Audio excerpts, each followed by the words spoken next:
Hello, what's up mga guys? Merong tayong fans na nag-comment sa post natin. Nakita niya na maganda yung drawing. Nag-comment siya na idol pa drawing.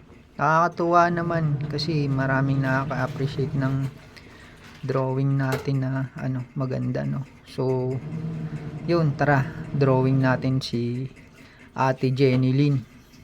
Let's go! So ayun guys, ito na nga, naggawa na ako ng outline.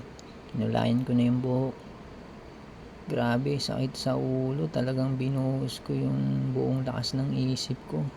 Sakit sa ulo nung output ko ba. Sakit sa ulo nung drawing ko. Grabe guys. Parang gusto ko pang hindi na ulitin to. Pero kailangan lang natin lakasan loob natin. Parang sana magpa-drawing pa kayo. Grabe, ganda ng kinalabasan, no. Sana nga, no, magustuhan ni ate. Grabe. Shout out nga po pala kay Ma'am Jenny Lee Basalio Abahar. Maraming salamat sa tiwala.